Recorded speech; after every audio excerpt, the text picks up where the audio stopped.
ঊর্ধ্ববান ব্যক্তিত্বের সঙ্গে জুয়া জোড়ে, যুবাদের চাকরি চাই না, নকরি চাই না, বিবাহ আদি করলে তারপর বলবে দাদা একটা চাকরি ব্যবস্থা করেন, একটা কন্ট্রাক্টারি ব্যবস্থা করেন।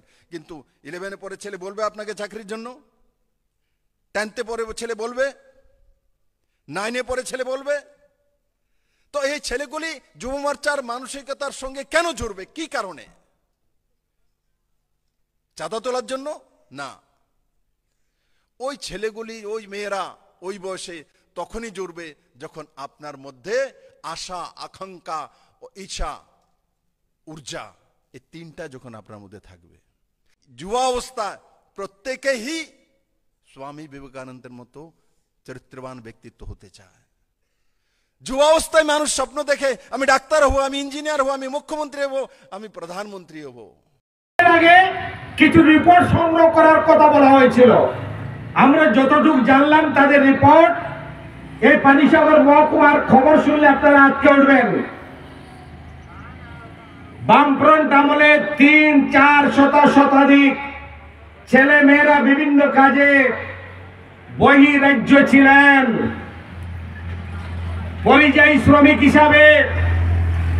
আর বিজেপি সরকার আসার পর এই 7 বছরে এই পানিসাগরে প্রায় 3,500 যুবক যুবতী গত 7 বছর আগে ছিল কিনা আমাদের জানা নেই। এই 7 বছরে অসংখ্য শিক্ষিত যুবক যুবতী, অর্ধশিক্ষিত যুবংশের আজকে শ্রমিক বহিরাজ্যে তারা পাড়ি দিচ্ছে। ছেলে বিয়ে করে স্ত্রীকে নিয়ে বহিরাজ্যে, বাড়িতে অসুস্থ মা, অসুস্থ বাবা, পরিবার পরিজন প্রতিপালনের প্রশ্নে আজকে বহিরাজ্যে আছে। অসংখ্য মানুষ হয়রানিতে এই যে বহিরাজ্যে তারা জীবন যাপন করছেন, বাড়িতেও সাহায্য করতে পারছেন না, সেখানে পরিবার প্রতিপালন করতে পারছেন না। অনেকে অসুস্থ হয়ে ডেঙ্গু, ম্যালেরিয়া, পেট খারাপ, শারীরিক অসুস্থ হয়ে নিঃস্ব হয়ে আজকে আসছেন। এরা কারা? ওনারাই যাদেরকে বিজেপি বলছিল যে আমরা ক্ষমতায় আসলে তোমাদের চাকরি নিশ্চিত, যেটা সুরানন্দ বাবু বলার চেষ্টা করেছিল। খারাপ অবস্থা। এই পানিসাগর নগরে আমি যে জায়গায় সভা করছি তার পূব দিকে একটা অংশ আছে, আমাদের 11 বা 12-13 একটা অংশ পার্ট আছে। আপনারা খবর নিয়ে দেখবেন আরসিপি ক্যাম্প সহ তার পূর্বদিক এলাকা, জলবাসা বর্ডার সহ এই এলাকাটাতে একটা ঘরে যুবংশের ছেলে মেয়ে নাই। নগরের কথা বলছি। এরা যুব মোর্চা, এরা শাসক দলের লোক, সব কি বামপন্থী না? আজকে কই পেটের তাগিদে, রুজির তাগিদে, কাজের তাগিদে আজকে পানিসাগর ছেড়ে, ত্রিপুরা ছেড়ে বহিরাজ্যে আছে। কেন হবে? এই যে বললাম বিধানসভায় যে আলোচনা হয়েছে, বামপন্থীরা প্রতিবাদ করেছে, শ্রমিকের হাজিরা বৃদ্ধি হয়নি, রেখা শ্রমিক, পিএফ শ্রমিক, প্রকল্প কর্মী, বিভিন্ন শ্রমজীবী অংশের মানুষের সুযোগ সুবিধা বৃদ্ধি হয়নি। বৃদ্ধি হয়েছে কার? এমএলএ, মন্ত্রী, তাদের বেতন ভাতা, মেডিকেল অ্যালাউন্স, সুযোগ সুবিধা লক্ষ টাকার উপরে। আমাদের যারা লাল ঝান্ডার পার্টি করেন, এখানটায় যারা প্রতিনিধি আছেন, তারা বললেন একটু থামুন, কয়েকটা দিন পর করলে হয় না? আগে অনিয়মিত কর্মচারীদের নিয়মিত করুন।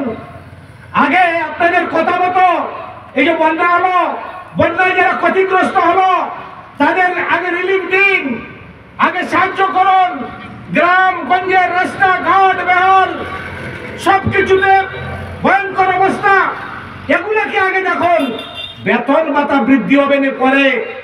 আমাদের শাসক দলের, আমাদের এলাকার যারা এমএলএ, মন্ত্রী, যারা শাসক গোষ্ঠী, ট্রেজারি ব্যাংক তাদের বক্তব্য, আপনাদের যদি বেতন ভাতা না লাগে, বৃদ্ধি হওয়ার প্রয়োজন মনে না করেন, নেবেন না, আমাদের প্রয়োজন। ভাবা যায় কাকে ভোট দিলাম, কাদের ভোট দিলাম, কারা শাসক গোষ্ঠী বলুন তো? আমার উপরে রোজগার নেই, আমার ছেলে আমার মেয়ে আজকে শিক্ষিত, বলুন তো এই পানিসাগরে বামফ্রন্ট যখন ক্ষমতা থেকে চলে যায়, আমি গ্যারান্টি দিয়ে বলছি এই পানিসাগরে, আমি রাজ্যের কোথায় যাচ্ছি না, এই পানিসাগরে ডিগ্রি ইঞ্জিনিয়ার, বেকার ডিগ্রি ইঞ্জিনিয়ার এক দুইটা ছিল কিনা আমার সন্দেহ আছে। কে সিপিএম করে, কে কংগ্রেস করে, কে বিজেপি করে, কোনো বিচার নেই। বামফ্রন্ট আমলে পানিসাগরের একটা ডিগ্রি ইঞ্জিনিয়ার গড়ে বেকার নেই, সবার চাকরি হয়েছে, পরীক্ষা দিয়েছে, চাকরি হয়েছে। এটা আমার আপনার কথায় না, তার যোগ্যতায়, সরকারের নীতিমালায় সে তার যোগ্যতায় সে চাকরি পেয়েছে। আজকে এই 7 বছরে এই পানিসাগরে জানেন আপনারা, খবর জানেন, 50টার বেশি হবে ডিগ্রি ইঞ্জিনিয়ার, তার মধ্যে মাস্টার ডিগ্রি ইঞ্জিনিয়ারের, এমটেক, বিটেক। বলতে পারবে বিজেপির কোন বন্ধু, বিজেপির কোন নেতা যদি বক্তব্য শোনেন, গত 7 বছরে এই পানিসাগরে, আমি একদম হাইয়ার ক্লাস বললাম, আমি বাদ দিলাম মাধ্যমিক পাশের বিষয়, বলতে পারবে একটা ছেলে চাকরি পেয়েছে? হ্যাঁ, 1-2টা ছেলে, তাদের ওই স্কিম ওয়ার্কারের মতন, তাদের ওই নগরে বা ওই ইলেকট্রিক অফিসে বা এইভাবে তাদের ব্যবস্থা করেছে, মাসুরা 15,000 10,000 এই হচ্ছে। হয়নি, হচ্ছে না। জিআরবিটি পরীক্ষা নিল সরকার পানিসাগরের, আমার জানা মতো ক্লাস 1 ইঞ্জিনিয়ার আপনার ওই জিআরবিটি গ্রুপ ডি পদে। বাহ, বাবা যায়। এই চলছে অবস্থা, তার প্রতিবাদে আমাদের আজকের এই সভা। কি ছিল, কেমন হলো, 7 বছর পর ত্রিপুরার অবস্থাটা কেমন হচ্ছে, এই জায়গায় দাঁড়িয়ে মানুষের কাছে আমাদের আবেদন, তার হিসাব দিতে হবে। এখন কিন্তু সরকারটা নতুন না, 7 বছর হয়েছে এই সরকারের। এই সরকার যার সাথে হয় না, আমাদের এলাকায় একটা প্রবাদ আছে না, তার 87 হয় না, সাথে যার হয় না 87 হয় না, কোনোদিন আর হবে না।